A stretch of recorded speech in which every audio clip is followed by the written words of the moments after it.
bansa sa malayong silangan, upirangalan perlas ng silanganan. Ang kagandahan nito ay walang katulad, dito pilak bulaklak ay namumukad ka. Bagong upir, bagong tayo ay aahon sa mga dayuhang umalipin noong unang panahon. Tumindig ka tulad ng iyong mga mata, panahon na sabi ng abayahawa. Maharli ka ng antas at may patas sa batas, yamang kultura at may sariling musika. Pero biglang nagbago, dating sultan at dato, mga raha at tribo nasadlak sa gulo. Bagong upir, bagong tayo ay aahon sa mga dayuhang umalipin noong unang panahon. Tumindig ka tulad ng iyong mga mata, panahon na sabi ng abayahawa.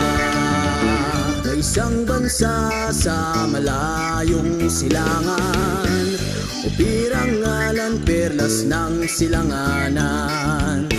Kagandahan nito ay walang katulad, dito't pilak bulaklak ay namumukad ka. Bayang upir, lupang inirang, humayo ka at muli kang magdinig. Panahon na Mga kapatid, buhaw ka po, Opirian. mga alaala ng bansang upir. Hey, Kabanata 13 tayo, mga kapatid. Okay na po, mga kapatid. Okay, okay, mga kapatid, Kabanata 13. Paghiwalay ni Abram at Lot, ating mga ninuno.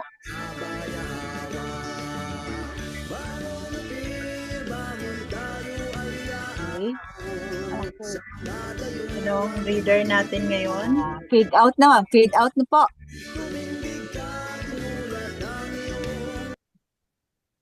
Okay, yung matatandaan natin si Abram ay at saka si Lot ay tiyohin, di ba? Parang inampo ni Abram si Lot. Okay, Kabanata 13. Kaya si Abram ay umalis mula sa Egypt patungo sa Negev, kasama ang kanyang asawa at lahat ng kanyang ari-arian, at sumama si Lot sa kanya. Si Abram ay naging napakayaman sa mga alagang hayop at sa pilak at ginto. Mula sa Negev, siya ay naglakbay mula sa isang lugar patungo sa isa pa hanggang sa dumating siya sa Bethel, sa lugar sa pagitan ng Bethel at Ai, kung saan siya naglagay ng kanyang tolda noong una. Sana pala meron tayong i-flash ng mga mga map para nakikita din ng audience kung saan lugar yung Bethel ngayon. At kung saan verse 4, at kung saan siya unang nagtayo ng altar. Doon tumawag si Abram sa pangalan ng Alhayam. Makikita na sa Genesis 18 verse 1 din yan. Ngayon, si Lot nakasama ni Ngayon, si Lot na kasama ni Abram ay may mga kawan ng tupa at baka at mga tolda rin. Ngunit ang lupain ay hindi magkapagtustos sa kanila habang sila ay nananatiling magkasama, sapagkat ang kanilang mga ari-arian ay napakarami na. At nagkaroon ng alitan sa pagitan ng mga tagapag-alaga ng kawan ni na Abram at Lot. Ang mga Canaanites at Perizzites ay naninirahan din sa lupain sa panahong iyon. Kaya't sinabi ni Abram kay Lot, "Huwag tayo mag-away, ikaw at ako, o ang iyong mga tagapag-alaga at ang akin, sapagkat tayo ay magkalapit na kamag-anak. Hindi ba nasa harap mo ang buong lupain? Maghiwalay tayo. Kung pupunta ka sa kaliwa, ako ay pupunta sa kanan. Kung pupunta ka sa kanan, ako ay pupunta sa kaliwa." Sabi niya. Tumingin si Lot sa paligid at nakita na ang buong kapatagan ng Jordan patungo sa Soar ay sagana sa tubig. tulad ng halamanan ng alahayang, tulad ng lupain ng Egypt. O syempre kasi ang ano yung Zoar mababa yun eh. Ang tandaan ang Jerusalem mataas, mga hilly. Samantalang ang ngayon yung present day Lebanon ay nandun yung ano yung mga ilog ng Jordan at saka maraming halaman. So mas ma-verdant siya, mas maluntian. Verse 11. Kaya't pinili ni Lot para sa kanyang sarili ang buong kapatagan sa tabi ng ilog Jordan at naglakbay patungo sa silangan. Ang dalawang lalaki ay naghiwalay. Si Abram ay nanirahan sa lupain ng Kanaan, samantalang si Lot ay nanirahan sa mga lungsod sa kapatagan at nagtayo ng kanyang mga tolda malapit sa Sodom. Ngayon, ang mga tao sa Sodom ay masasama at nagkasala ng labis laban sa alhayang. O tandaan, ang Sodom ay pinagmumugaran ng mga Kanaanite. Sinabi ng alahayam kay Abram pagkatapos na maghiwalay sila ni Lot. Tumingin ka sa paligid mula sa kinaroroonan mo, sa hilaga at timog, sa silangan at kanluran. Ang buong lupain na nakikita mo ay ibibigay ko sa iyo at sa iyong mga inapo magpakailanman. So unang pangako din yan kay Lolo Abraham. Gagawin kong napakarami ang iyong mga inapo tulad ng mga buhangin sa dagat na walang makakabilang sa kanila, sapagkat ang mga buhangin sa dagat ay hindi mabilang. Lumakad ka, lakarin mo ang haba at lawak ng lupain sapagkat ibinibigay ko ito sa iyo. Kaya't si Abram ay nanirahan malapit sa malalaking puno ng Mamre sa Hebron, kung saan nagtayo siya ng kanyang mga tolda. Doon siya nagtayo ng altar para sa alahayang. So ito yung Hebron na to, bandang north yun eh. Ito ngayon ang pinamumugaran ng military camp ng mga Israelite. Pinag-aagawan nila yan between Syria. Malapit kasi sa bandang north part, mga bulubundukin. Okay. Tapos ito rin ang Hebron na to. Dito din ang unang tent of meeting na ginawa ng mga dito sila unang nagkampo pagka galing nila sa Egypt, yung panahon ni Joshua dito sa Hebron. Dito sila toldang tipanan dito kayo. Okay. Kabanata, may mga tanong po ba? O konting Okay discussion naman po. kasi minsan may naalala tayo na nalimutan natin. Okay. So, ang napunta di ba kung imagine natin yung Ilog Jordan, sa Ilog Jordan, kaliwa ang Kanaan. Yung kung nandoon si Abraham, napunta sa kanya hanggang sa Mediterranean Sea. Tapos sa kanan naman ng Jordan, doon pumunta si Lot. Ngayon ay Jordan na. Yung mga Lebanon, Jordan nga pala, bansang Jordan. Kabanata 14. Okay, 14. Sinagip ni Abram si Lot. So ito yung isang story. Verse 1. Sa panahong si Amraphel ay hari ng Shinar, si Haring Ariok ng Eliastar, si Haring Kedorlaomer ng Elam, at si Haring Tidal ng Goyim, ang mga haring ito ay nakipagdigma laban kina Haring Bera ng Sodom, Haring Birsha ng Gomora, Haring Shainab ng Adma, Haring Shemeber ng Zeboyim, at ang hari ng Bela, iyon ay ang Zoar. Oh. So, siguro magkabilang ng Ilog Jordan. Ang lahat ng mga huling hari na ito ay nagsanib puwersa laban sa lambak ng Sidim. Iyon ay lambak ng patay na dagat. Sa may Dead Sea, yung may mga hili yun eh. So, kung imagine mo yung lugar na to, yung sa Petra, malapit to sa Petra. Yung ngayon, yung nakabaon, marami kasing kuweba dyan eh. Yung nakabaon na templo ng Petra. So maraming bundok at maraming taguan. Okay. Verse 4, sa loob ng 12 taon, sila ay nasasakupan ni Kedorlaomer. Ngunit sa ika-13 taon, sila ay naghimagsik.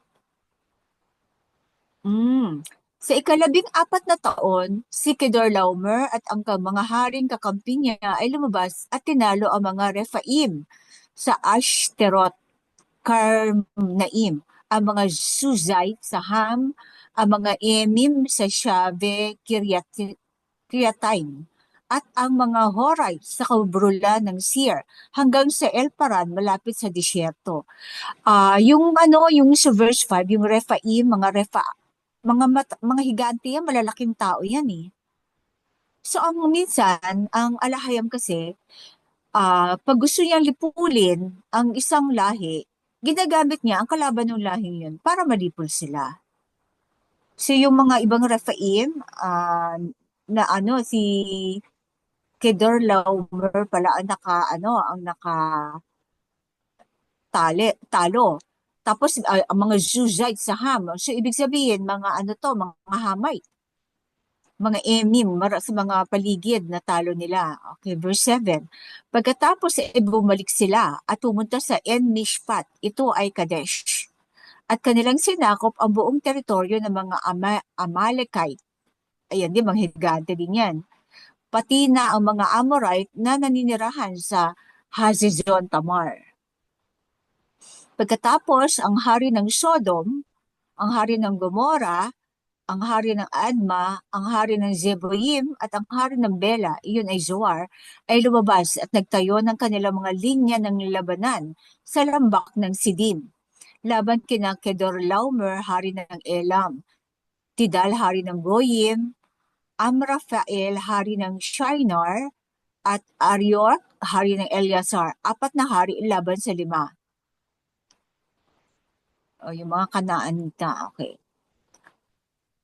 So kung hindi pa natin extensively na pag-aralan kung sino yung mga ninuno ng mga ito,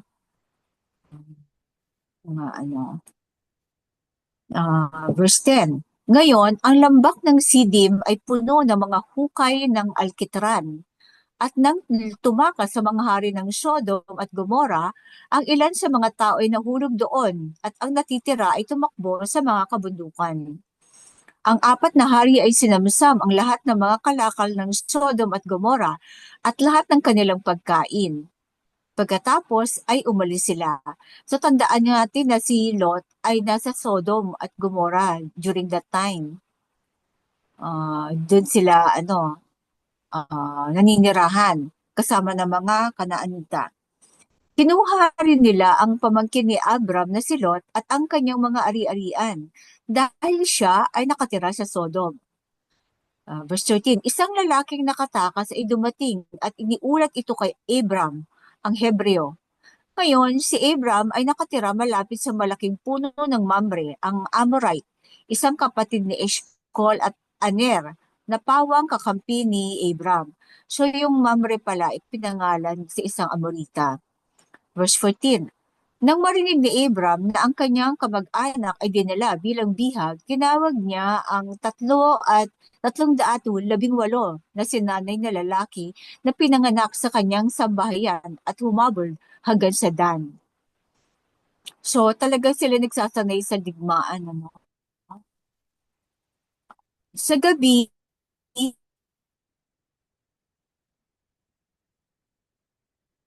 ay hinati ni Abram ang kanyang mga tauhan. Nabol niya sila hanggang sa Hoba, hilaga ng Damasco.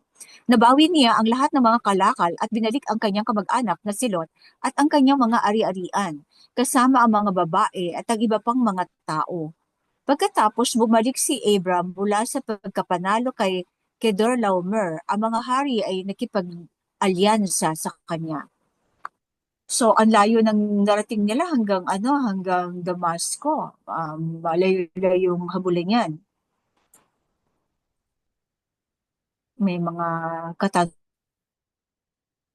po ba o komento? So, nabasam ng mga kalaban, ng mga higanti kalaban.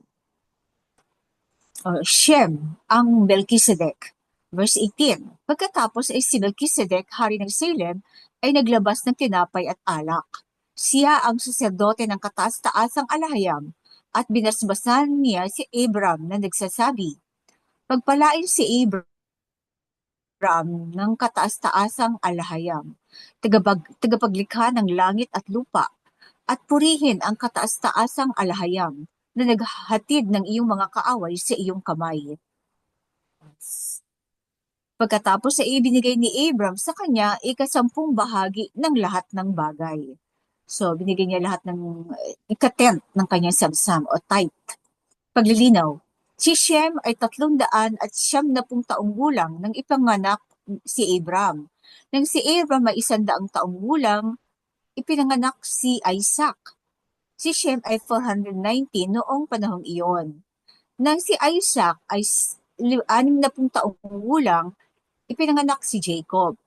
Si Shem sa panahong iyon ay 550 taong gulang. Sa lahat ng oras, si Shem ay naglilingkod bilang saserdote sa alahayam dahil sa mga pagpapala ni Noah na nagsasabi, ang alahayam ay mananahan sa tolda ni Shem. Sa makatuwid, si Shem ang Melchizedek, ang hari ng Salem, ang saserdote ng alahayam na binigyan ni Abram na ikasampung bahagi ng kanyang mga samsam.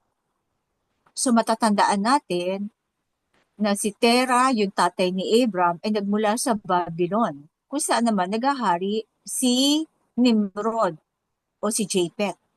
Samantalang sa Salem o ngayong present day na Jerusalem, ang nagahari naman ay si Shem. So yung magkapatid, may mga pinagharian. Si Ham lang ang naghari. Ang sumunod, si Shem at si Ham lang ang sumunod sa mandato na sakupin yung kanya-kanyang teritoryo. So, makikita natin ang pagsuway ni Japheth sa mandatong yon dahil nagtayo siya ng kaharian sa Babylon, sa teritoryo ni Shem. Okay. Verse 21, ang hari ng Sodom ay lumabas upang salubungin siya sa lambak ng Shave. Iyon ay ang lambak ng hari. Ang hari ay nagsabi kay Abram, ibigay mo sa akin ang mga tao at itago mo para sa iyong sarili ang mga kalakal. Ngunit sinabi ni Abram sa hari ng Sodom, nandumpa ako sa kataas-taasang alahayam, tagapaglikha ng langit at lupa, na hindi ako tatanggap ng anumang bagay na mula sa iyo, kahit isang hiblang sinulid ni panali ng isang sandalyas, upang hindi mo masabing, yumaman si Abram dahil sa akin. Tatanggapin ko lamang ang kinain ng aking mga tao at ang bahagi ng nakabilang sa mga lalaki na sumama sa akin. Kina Aner, Eshkol at Mamre, hayaan silang magkaroon ng kanilang bahagi. So mapapansin si Abram, hindi talaga siya tumanggap ng kahit anong bagay sa mga Kanaanita. Kasi baka nga naman sabihin nila, yumaman ka lang dahil sa akin, baka isumbat. O kumbaga, beholden, magkaroon ng utang na loob. Sana ganun din tayo ngayon sa panahon natin. Hindi tayo tatanggap sa mga kanluranin. Kasi, kasi usually pag nagbigay ng mga grant, ganon, hawak ka na sa leeg. Magbibigay sila ng grant, pero sila rin nandidikta kung paano nila yung gagamitin, di ba? Unlike ng ating mga kapitbahay na Shemite, nagbibigay sila ng mga ano yun, yung ginawa ng China, ng sinim. Nagbigay ng mga proyekto. Tulay. Oo, na walang kapalit. Walang kapalit. Ang kanila lang gusto ay umunlad. Makatulong. Kasi sila ay tumulong din sa bansang Africa, di ba? Nakabangon ng Africa dahil sa China. Oo, kasi win-win situation. Pag lumago ang OFIR o ang Africa, lalago din ang ekonomiya ng China kasi mas marami ang bibili sa kanya. Di ba? Mas marami kipag-trade, maraming order ng kanilang mga produkto. So, win-win situation yun. Kaya lang kasi ang presidente kasi natin, nila na, yun ang talagang wala tayong magagawa kung anong kanyang magiging desisyon. Kaya talaga napakahalaga Oo. na Nang, magkaroon tayo ng tamang pagpili ng ating mga pinuno. Yung magiging ah, mm, neutral at hindi tayo hindi mabubudol biased. ulit. Oo. Oo. Na Oo, sana hindi walang na tayo hindi mabudol ulit. away yan, ipaglaban. Oo. Friend to all, enemy to none, sabi, Kaya di ba? nga. Pero sinabi niya yan noon bago siya naging presidente, di ba? We are friends to all and Kaya lang enemy kasi, to none. sabi nga ng mensahero, hihimod yan sa puwet Sa, ng Amerika. yes. Oo. Ah, so, sa mga So, nakikinig yung ngayon, isa, ngayon oo. ay taon 2025. So, alam Oo. niyo na kung sino presidente ng 2025 na Opia. Oo. Okay. Kaya masasabi natin So, talaga na ang mensahero ang huling propeta sa panahon natin ngayon. Dahil lahat ng kanyang sinabi ahead of time ay nangyari. nagkakatotoo. Oo. Naganap ang lahat ng kanyang Mapapanood mga nila. sinabi. Oo. Oh. Mapapanood naman nila yan sa sa Sa, ORC oo, sa kanyang mga News Channel. YouTube channel. At saka may timestamp yun. Makikita nila Oo. kung kailan niya sinabi. Hindi niya mabubura yung timestamp na yun. Oo. Bago pa mangyari, nasabi niya. May iba pa mga komento. So, yun. Kahit sa ating mga mga hanggat maaari, lalo na hindi natin kalahi, iwasan nating tumanggap ng mga bagay na may alam mo kung may strings attached. Oo. Kasi baka maging beholden ka na, hindi ka na makatanggi. Kaya yun ang ginagawa ngayon ng mga politiko.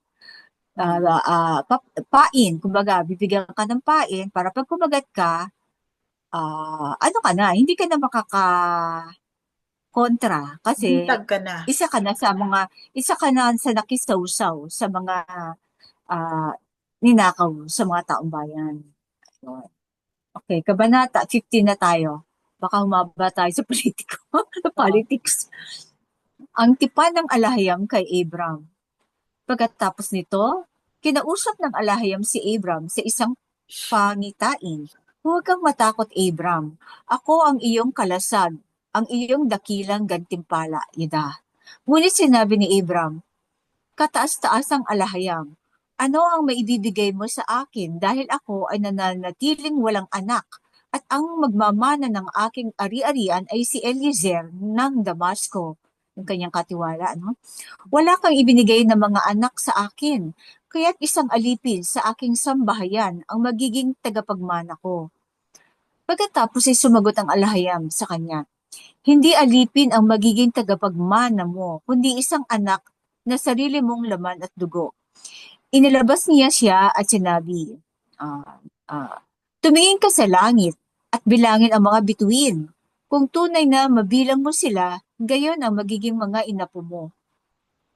Si Abram ay naniwala sa alahayam at ito ay ibinilang sa kanya bilang katuwiran. Ibig sabihin, pag yung paniniwala o pananalig Yes, pa lang oo. niya, Yung ay pananalig katuwiran na yon. ay Oo, tinuring na katuwiran. oo, hindi siya nagduda sa sinabi sa pangako ng alahayam. Yes. Verse 7, sinabi rin niya sa kanya, ako ang alahayam na naglabas sa iyo mula sa Ur ng mga Kaldeo o yung Babylon upang ibigay sa iyo ang lupaing ito upang ariin mo. Ngunit sinabi ni Abram, kataas-taas ang alahayam, paano ko malalaman na makakamtan ko ito? Kaya't sinabi ng alahayam sa kanya, dalhin mo sa akin ang isang guya, isang kambing at isang tupa. Bawat isa ay 3 taong gulang, kasama ang isang kalapati at isang batang kalapati. Dinala nga ni Abram ang lahat ng ito sa kanya. Pinaghati-hati ang mga ito sa dalawa at inayos ang mga kalahati na magkaharap. Pero ang mga ibon ay hindi niya pinaghati-hati. Parang itong naging parang offering niya, no? Oo. Pag-aalay. Verse 11, pagkatapos, dumapo ang mga ibong mandaragit sa mga patay na hayop. Ngunit itinaboy ni Abram ang mga ito. So, naghintay lang siya. No? Verse 12, Habang lumulubog ang araw, si Abram ay nakatulog ng mahimbing at isang makapal na ulap ang pumalibot sa kanya. Pagkatapos ay sinabi sa kanya ng alahayam. So ang alahayam pala nasa loob ng ulap. Malalaman mo ng tiyak na sa loob ng 400 taon, ang iyong mga inapo ay magiging mga dayuhan sa isang bansang hindi kanila at sila ay aalipinin at pagmamalupitan doon. Ngunit parurusahan ko ang bansang kanilang paglilingkuran bilang mga alipin at pagkatapos sila ay lalabas na may malaking kayamanan. Ikaw naman ay susunod sa iyong mga ninuno ng mapayapa at ililibing sa mabuting katandaan. Sa ikaapat na saling lahi, ang iyong mga inapo ay babalik dito sapagkat ang kasamaan ng mga Amorite ay hindi pa umaabot sa kaganapan nito. Nang lumubog na ang araw ay dumating ang dilim, isang nagbabagang palayok na may nagliliyab na sulo ang lumitaw at dumaan sa pagitan ng mga piraso. Sa araw na iyon, nakipagtipan ng alahayam kay Abram at sinabi, sa iyong mga inapo, ibibigay ko ang lupaing ito mula sa wadi ng Egypt hanggang sa dakilang ilog, ang Euphrates, ang lupain ng mga Kenizzites, Kadmonites, Hittites, Perizzites, Raphetites, Amorites, Canaanites, Girgasites, at Jebusites. So tandaan natin ang mga mga nag-i-squat, mga dayuhan na nag-i-squat sa Kanaan. So yung wadi ng Egypt, yan yung wadi, yung lupain na natuyo, pero pag tag-ulan nagiging nagiging ilog o batis. Oo. Kaya tinatawag na wadi ng Egypt sa bandang south na ano ba yon, yung mga disyerto hanggang sa yung nasa taas niya? Euphrates River. Oo. Sa ilog ng Euphrates sa bandang north. Okay. Yung bandang east. Okay. So, kabanata, may pa tayo? May mga katanungan po ba? Wala akong nakikitang mga katanungan dito sa ating mga Major, kapatid yung na mga nasa binago ng mensero, walang masyado, no? Kasi tama naman. Although may mga nabago dito na yung itim na ulap, hindi naman ibig sabihin makapal ay may itim, di ba? So, makapal na ulap ang binago natin dito kasi sa ibang So dito, ang pangalan niya ay Abram pa lang. Oo. Hindi pa siya, Hindi pa siya hindi tinatawag pa na Abraham. Abraham, opo. At saka, gusto ko rin i-point out doon sa Melchizedek. So, isipin, panahong ito, buhay pa rin si Ham, buhay pa rin si Shem, at buhay pa rin si Japheth. So, nakita talaga ni Shem, Melchizedek, ang hanggang kapanganakan ni Jacob. Kaya, masasabi natin na ang mga kautusan ng alahayam ay yung saling-lahi, naipasa talaga. Oo. Kasi nung pagkatapos si Abraham, natatandaan natin na sa extra-biblical ay nilagay sa kuweba, di ba? Itinago sa kuweba. Oo. Pagkatapos niyang lumabas ng kuweba, nung ilang taon na siya, mag-teenager, kina Shem naman siya nanirahan sa kanyang ninunong kay Shem. Kaya, hanggang 40 years old yata siya doon. Oo. Kay So, Shem. doon itinuro ang pagiging saserdote kay Oo. Abraham. Itinuro sa kanya ang Naipasa pag-aalay. ni Shem kay Abraham ang totoong paglilingkod sa alahayam. At saka tinan mo, hanggang ngayon, nakakausap niya ng direct.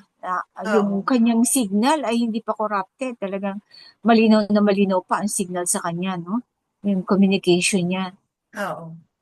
Saka At saka nagabayan pa ni Shem ang mga anak ni Abraham. Oo.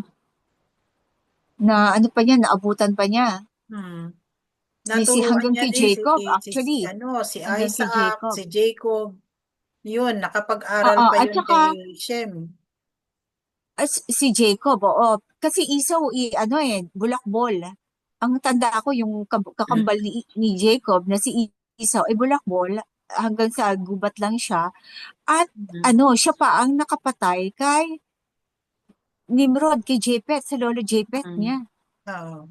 At tatandain si Exobiblica. Anyway, madadaan na Oo. natin yun. Ibig sabihin, pero that time siguro, mas matanda ng dihamak si Shem. Melchizedek kay Nimrod. Hindi ko lang alam kung sino mas naunang namatay. Hindi, Tumat ano na siguro si Shem noon, matanda Mm. na. At saka ang mga Kasi panganay Hebrew, nga siya, di ba? oo. At saka medyo Panganay si malaki ang Shem. agwat nila eh. Agwat nila. Oo. At saka ang tandaan ng mga Hebrew kasi, pag namatay sila, kinuha lang sila yung, pipikit lang sila din, mamamatay. Napaka-peaceful Mm. ng kanilang death. Oo. Kukunin sila ng kanilang mga ninuno, di ba? Igagather siya with their ancestors, ibig sabihin, di ba?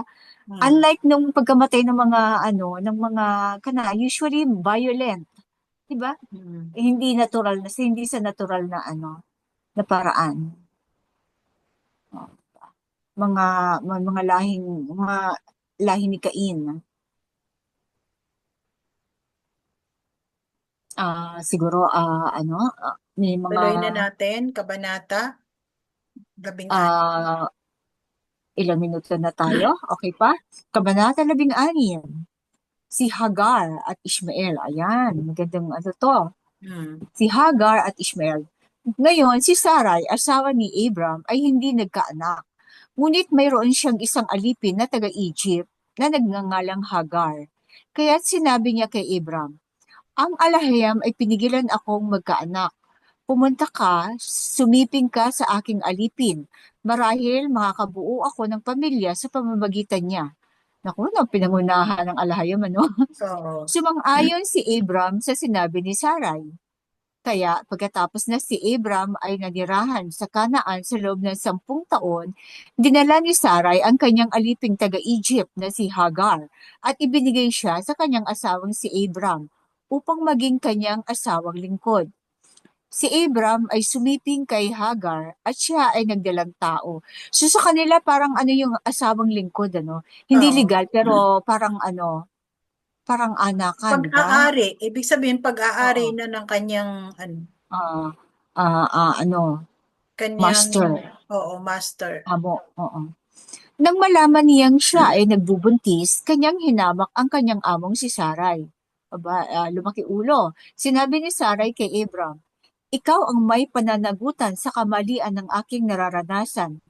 Inilagay ko ang aking alipin sa iyong mga bisig, at ngayon na alam niyang siya ay nagbubuntis, ako ay kanyang hinahamak. Nawa ay hatulan tayo ng alahayam. Okay. Sumagot si Abram, ang iyong alipin ay nasa iyong mga kamay. Gawin mo sa kanya ang sa tingin mo ay pinakamainam. Pagkatapos, minaltrato ni Sarai si Hagar, kaya't si Hagar ay tumakas mula sa kanya. Nagselos, sobrang selos naman ni Oo. Sarai. Okay. Verse 7. Natagpuan ng makalangit na nilalang ni Yahawa si Hagar malapit sa isang bukal sa disyerto. Ito ang bukal na nasa tabi ng daan patungong Shur. Hindi pinangalanan yung makalangit na nilalang dito, no? At Oo. sinabi niya, Hagar, alipin ni Sarai, saan ka nang galing at saan ka pupunta? Ako ay tumatakas mula sa aking amo na si Sarai, sagot niya. Pagkatapos sinabi ng makalangit na nilalang ni Yahweh sa kanya, bumalik ka sa iyong amo at magpasakop ka sa kanya. Choppy ka na, sis. Aking palalaguin ng iyong mga inapo ng labis na hindi sila mabibilang. Choppy ka na. Yan. Hmm. Kailan ba sis tumula ito? Sis, magpalit ako ng network ha? Oo.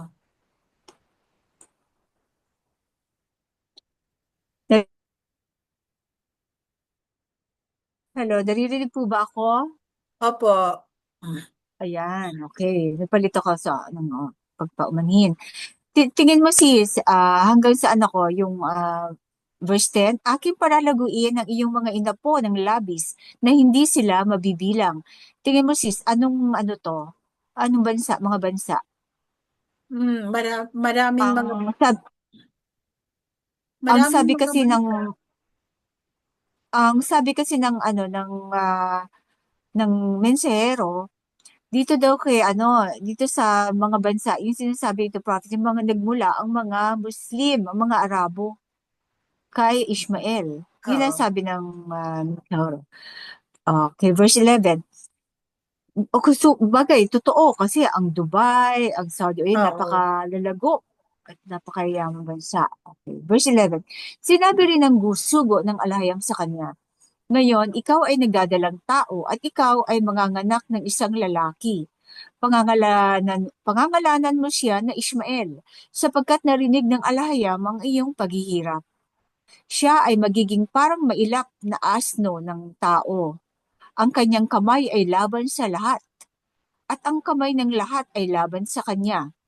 At siya ay mamumuhay ng may alitan sa lahat ng kanyang mga kapatid. Which is na natutupad nga, di ba? Pag Oo. sinabi mga Muslim, masyadong kasi may stigma sa kanila eh, di ba? Mga Oo. warrior, kahit lahat ng bansa ay ano sila. Pero alalahanin natin, sila ang nag-preserve ng kultura, mga pananamit ng mga Shemite. Sila ang mga yung ibang tamang pag bow down, pagsamba, 'di ba? Pati rapa. Oo. Mga Muslim lang ang gumagawa nun at ang mga Ophirian ngayon.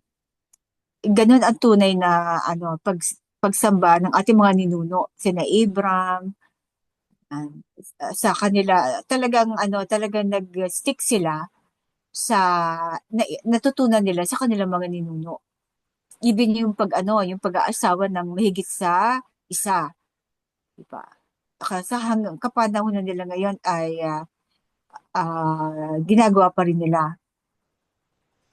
Verse 13. Pagkatapos noon, verse 11, sinabi rin ng verse 13 na 13. ako, no? Oo, 13. Pagkatapos noon, tinawag ni Hagar si Yahawa na nagsalita sa kanya bilang alahayam na nakakakita sa akin. Lahay Roy. Alahayam na nakakakita. Lahay Roy. Okay. Sapagkat sinabi niya, ngayon ay nakita ko na ang isa na nakakakita sa akin.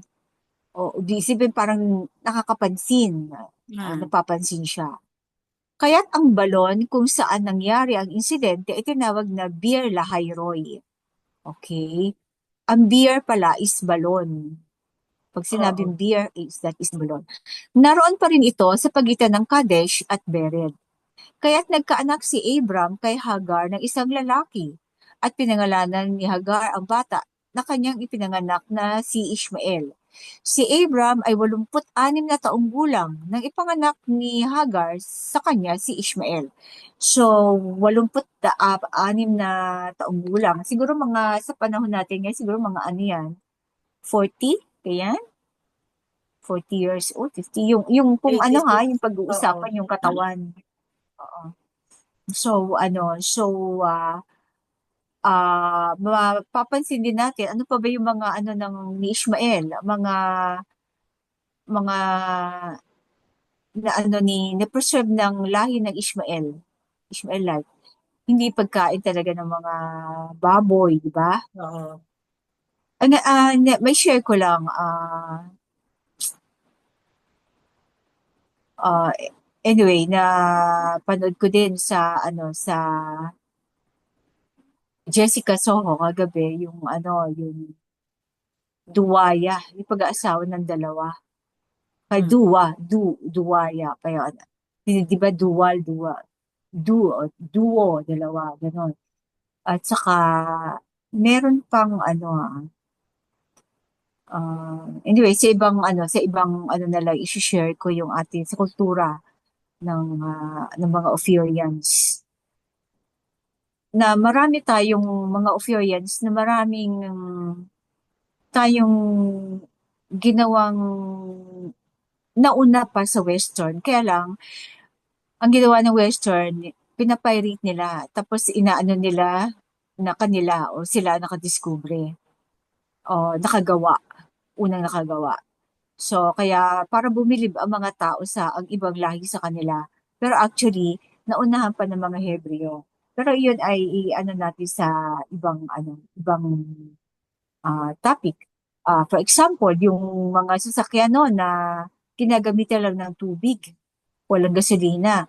Alam ko mga Ophirian din ang naka-ano nun eh, naka-discover na ngayon, later on, siguro binili or tapos namamatay agad yung mga nakaka-discover ng gano'n.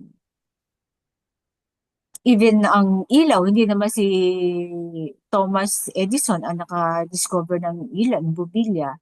O nauna sa kanya si Tesla.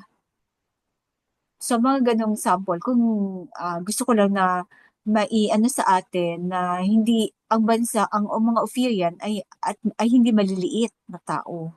Kasi nasa kanya ang ng alahayam. Even ang sa genetiko, ang pinakamalapit nating genetic o DNA sa Asia ay ang Vietnam at ang Sinim, ang China. Kung iti-trace back natin ang ating genetica makeup. Malayo tayo sa Indonesia, malayo tayo sa Thailand, malayo tayo sa ano. Siguro yung mga purong ano yan, Hebrew na umalis mula sa Shinar, sa Mesopotamia or kung saan nagmula ang lahi ni Eber. Nauna siguro silang umalis. Kaya malayo na ang DNA ng mga Ophirian sa kanila. Actually, mas malapit ang DNA ng mga Ophirian sa mga Israelita na nagmula sa West. Ang mga Joktanite na nasa kabundukan, siguro nahaluan na rin ng mga lahing, lahing ng mga Israelita. Yun lang mga kapatid, meron pa po ba kayong katanungan? Pero hindi lang naman ang mga Muslim ang nakapag-preserve ng tamang pananamit, tamang kultura ng mga Hebreo, kundi ang mga ano din, mga lahi din ni Joktan. 'Di ba? Kasi Mm-mm. sila yung mga hindi nakurap ang kanilang kultura Mm. dahil sila Oo, nga ay nanirahan sa mga kabundukan.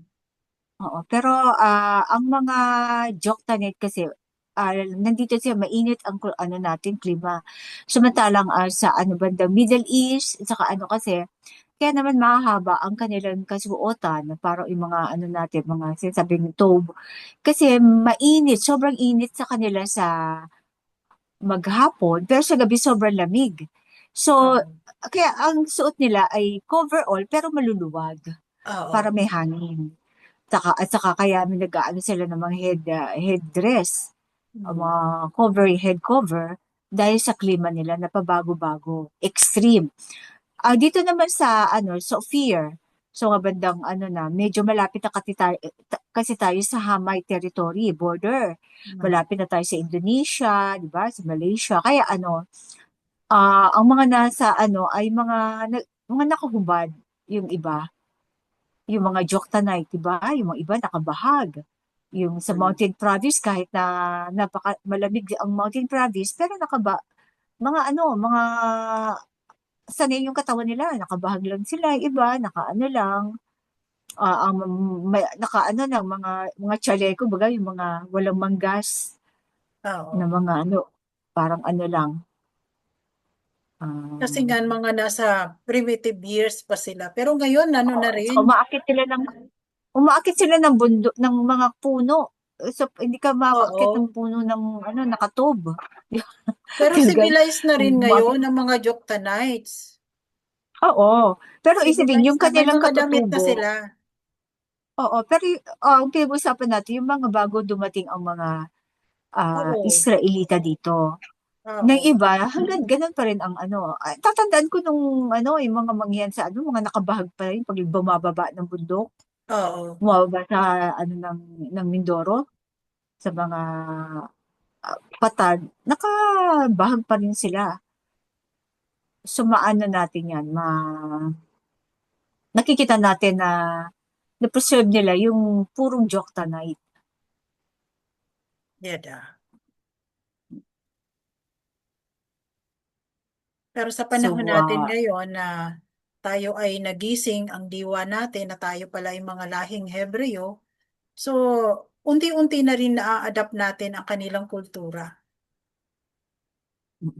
na kailangan talaga iwanan na natin yung kulturang itinuro sa atin ng mga Western na yung oo, mga yung colonizers. paiksi yung damit. Oo, yung Oo, yung halos mga ano, parang umurong yung colonizers. damit. Kasi talagang sobrang nakaka-degrade sa mga kababaihan. 'Di ba? Ang mga kasuotan na itinuro sa atin ng mga Western na talaga namang labas ang pusod, labas na ang ano, yung legs niya as in talagang maiksing-maiksi na lang ang natatakpan. So, Kasi masyadong ano, alalahanin mo, ang tawag diyan, yung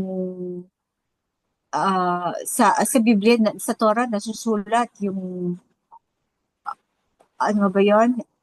The, yung kalapating mababa, hindi pa, ano tawag niya sa ah, English? oo, The, prostitutes, ano. oo, yung ano, yung parang mga scarlet woman, di ba? Siguro yan ang Scarlet, ano, alam mo, yung New York. siguro yan ang Ah, resulta ng itinuro sa atin ng mga ng pagsamba sa mga idolo, 'di ba? oo. Yung pagsamba sa mga Diyos-Diyosan, yung produkto ng pagiging relihiyosa, pero wala namang kumbaga hindi natin ito masyadong nakikita nung panahon na yon na hindi pa nagigising ang diwa natin. Hindi pa natin nakikita yung katotohanan na dadalhin pala tayo ng ganitong kultura sa totoong pagkalayo sa ating kultura Prostitution. o sa Hindi, prostitution. ibig Dadalhin sabihin, pala di ba? tayo nito sa prostitution. Pangangalunya sa ibang ano, Oo. sa ibang reliyon, that is prostitution. Eh di ba nga ang ano, kung anong binebenta mo, syempre i-display mo, di ba? Oo. So yung mga kababaihan, kung ano baka binebenta nila kaya i-display, ba? Oo. At saka, di ba, sabi nga, yung mga reliyon, babalik kayo sa iyong nanay na Mm. the prostitute. Nangangalo niya sa iba-ibang bansa, ibang hari. Kasi ano nila pinapalaganap nila ang bloodline ni Naama. So, Mm. nakikipag-ano sila sa mga hari para magkaanak sila doon. Pag nagkaanak sila, mahahawakan nila ang bansang iyon. Mm. Ganon sila ang alyansa. Sumimpalad lang, usually, puro babae. Babae ang nagiging kasi may scientifically ang dugo ng mga RH negative, 'di ba? Kaya nga yun ang nangyari sa first couple, puro babae ang pinapanganak. Naisalin yun ng ni Naama. Kaya pag lalaki is nagiging weak ang baka magkaanak man siya ng lalaki, weak. Tapos mga babae, karamihan nagiging anak ng hari. So ang gagawin nila para maging yung doon nagumpisa ang the Red House, yung mga bahay na pula. Kasi ang mga alagad ni Naama, yung mga babae, mga prostitute, ah, naka-red. Yun ang nila, pang-engganyo nila sa mga hari. Yun talaga ang kanilang unang trabaho para yung mga hari. Tulad nga parang Epstein Island, di ba? Yung Ah, mga powerful people dinadala ni Epstein, at saka nung girlfriend niya, yung si Maxwell, yung anak ni Maxwell, si Ghislaine.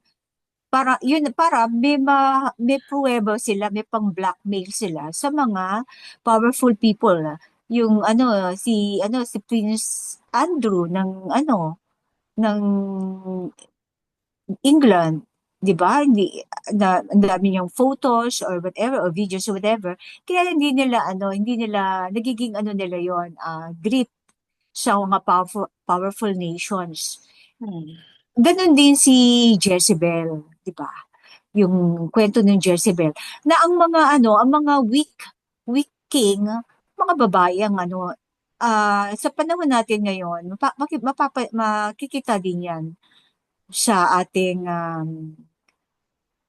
politics ngayon, na pag may weak kang president na mas strong ang asawa niya, tendency nahahawakan sa leeg ang presidente ng kanyang asawa o kung sino man ang nasa paligid ng kanyang ng presidente. Na anong ngayon, na uuli talaga ang Oo. panahon.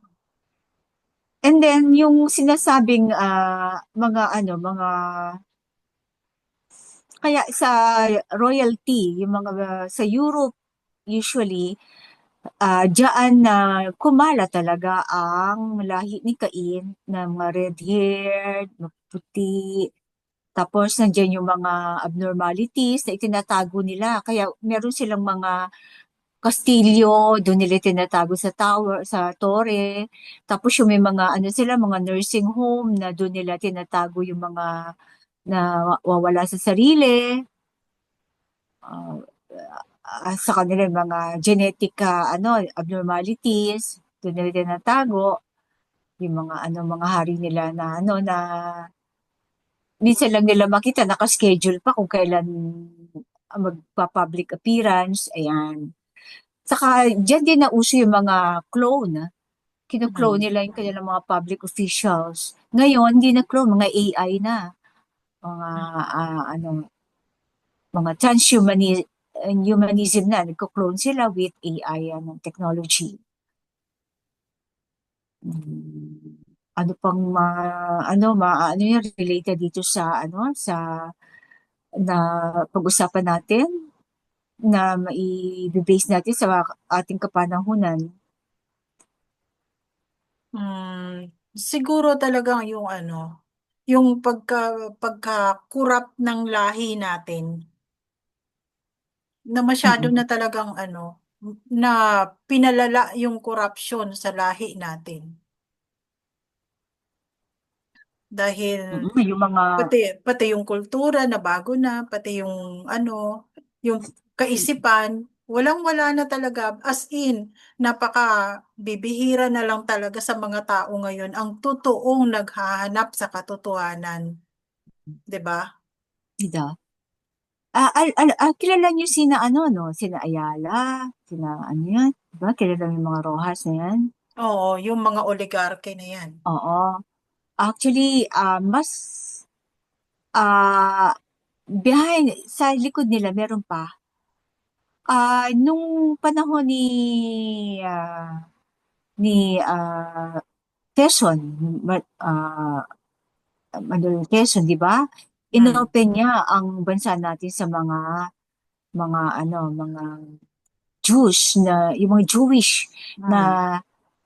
tumakbo, kasi walang mga bansa na mag-welcome sa kanila. Pero itong si Quezon na may lahing Japetay, welcome niya ang mga Jewish dito. Ang mga Jewish na yon ang nagtatag ng mga manufacturing, sila ang although yung kanilang mga apelyido, siguro binago nila, whatever, I don't know. Kasi hindi mo na matitrace yung mga apelyidong, yung kanilang, Di ba nag-change sila. si Rojas ang pumirma para maging Pero vice prior to president? that, oo, pero prior to that, yung si Manuel Quezon kasi, Oo. nagkaroon sila ng dito sa may Marikina, sa may, sa Leyte, nagkaroon din sila ng mga, Oh, marami, maraming mga may sa Israelites Palawan. yun eh. Oo, Yung mga, kaya Pero lang, yung syempre, mga, na-mix mga na. Israelites kasi na yan, ay yung mga Hebrew, ay hindi sila Hebrew. Yun yung mga German, basta mga Oo, Japetite ang yung itsura mga nila. mga Japetite, mga tinatawag mestizo. tinatawag na Israelites ngayon, sila ay mga Western. Kasi Oo. inukupa nga nila yung bansang Yung mga artista. oo, yung Yung lugar mga artista lang. ng Israel. Oo. Yung mga puputi. Mm. So nagkaroon sila ng sila ang nagtayo ng mga negosyo. Pero ngayon, tinitrace ko yung mga apelyido niya. Wala akong makitang apelyido. Baka nagpalit sila ng mga apelyido. Kasi kahit naman yung mga ibang mga Jew sa ibang bansa, nagpalit sila ng apelyido eh. Kasi parang hindi sila matrace Oo. ng Hindi naman. ni Kasi Hitler, parang ng mga German, nag-adapt na lang sila Japanese na, di ba? sa ating kultura. Mm-mm. Kumbaga, Hindi. nag-adapt na lang Basta sila kung ano yung mga alalahan mo, norms and practices dito sa ating bansa. at alalahanin mo, nasa dugo na nila ang pagtatayo ng mga syudad. Oo. Sino ang mga developer dyan ngayon, mga Ayala, yan. Ang galing nila magtayo which is nakakatulong naman, if ever, nakakatulong naman. Pero Oo. sila yung mga, tsaka ipinangangalagaan nila ang kanilang, nag-intermarry sila sa kanilang kalahi din, mga Rojas, yan. Oo. Nag-intermarry yung mga Araneta, Ayala, yan, mga Mm. Subel, kailang ano sila. So, nag-intermarriage din sila sa kanilang mga kalahi. And then, pasensya na kasi nagja-jump-jump ang thoughts ko, nagko-connect-connect. Then ngayon, pag napuputol din yung chain. And then, yung kanina, ano ba yung sinabi mo, sis? Hmm. Hindi, yung tungkol sa sa kanilang yung mga lahi kasi nila, 'di ba? Mga westernized. And then may Oo. possibility nga na nagpalit sila ng kanilang mga apelyido para Ayun. maka Ayun. Oo. makaano sila dito sa atin, ma-adapt nila yung pagiging Oo. Pilipino natin. Oh, yeah, yes. And then, I don't know kung siguro baka may ano ko, yung kahit yung mga SS, ang SS kasi doon sa panahon ng ni Hitler, yung mga SS, yung mga pumapatay sa mga Jewish, yung SS. Asan yung karamihan doon nagtago, even si Hitler daw ay nagtago sa Vatican. Hmm. Ayun na yung may ano diyan. Kasi nung naging bishop din basta naging priest yung mga SS, yung mga iba naman naging nagtago sa iba-ibang sa Canada, yung iba sa Hmm. US, yung mga scientists. Kasi meron daw namatay na isang priest sa Rome. Nung mamatay yun, nagpuntahan lahat ng mga SS, yung mga nagpalit ng kanilang mga pangalan, identity ng mga nagpuntahan sa Rome. And then, ang dami-daming mga artifacts, yung mga original na artworks. Hmm. Ang tanda nila, yung mga artworks na yun ay nakuha ng ng mga yung mga mga German, yung mga si Hitler, ng mga SS, mga German Nazi. So, yung mga Nazi, yung mga SS na nag-impose ng mga ng death penalty, yung mga gas chamber, nagpuntahan doon. So, sabi nila baka yun daw yung yun daw yung mga maaring si Hitler or whatever na nagtago sa Vatican. Naano ko lang, isipin, magkakalahi sila na maraming, ang tingin nila sa mga Hebrew, mga alipin, yan. Mga, napansin ko yung kanina, yung isa sa mga nakipaglaban, Goyim. Di ba, Hmm. Goyim din ang tawag ng mga Jewish sa mga hindi nila kahalahi, Goyim. O kaya Palestine, di ba? Mm. Pag sinabing ang goyim is mas masahol pa daw sa aso. Ganun kababa ang tingin nila sa mga human beings na hindi nila kalahi.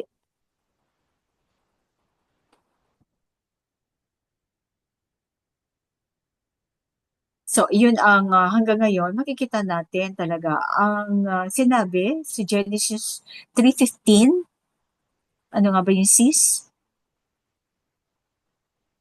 Genesis 3:15, nasa Oo. lahi mo magkakaroon ng ng alitan.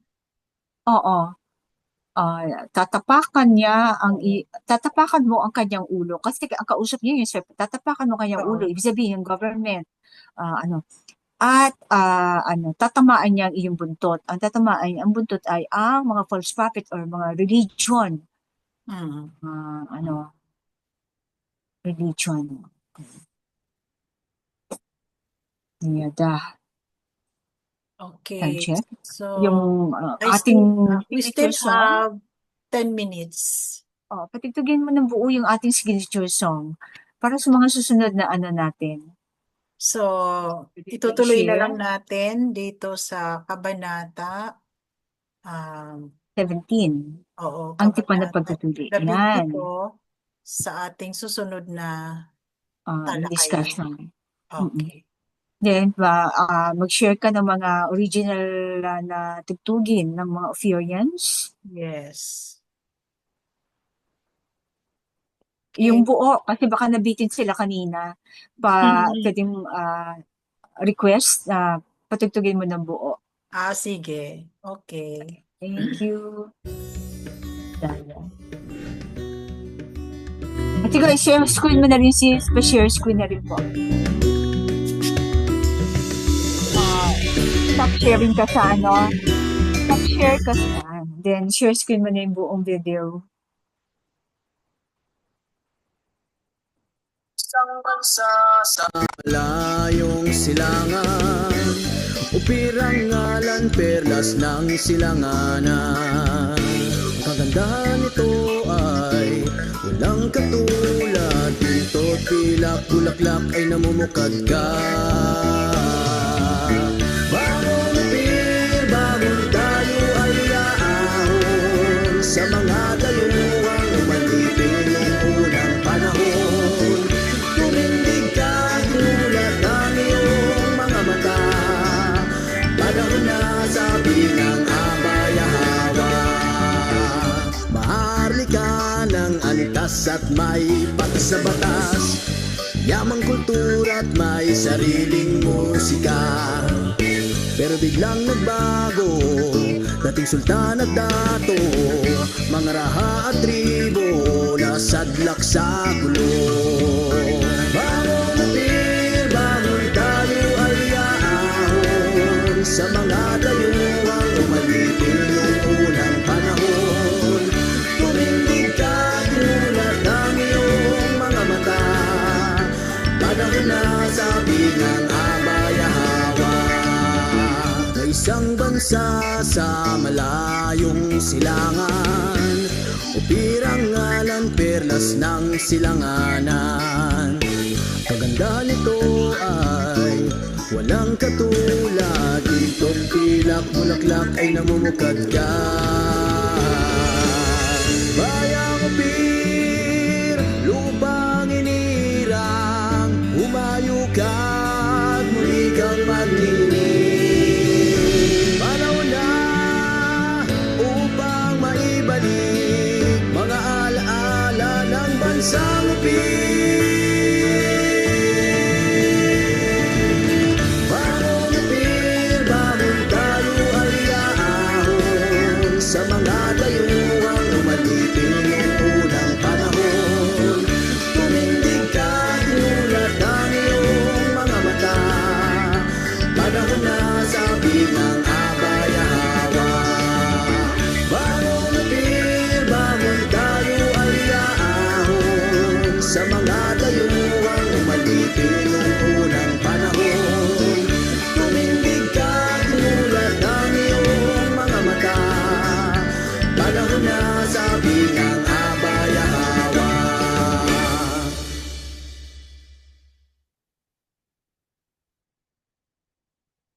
Okay, maraming salamat at hanggang sa muli mga kapatid. Be blessed everyone.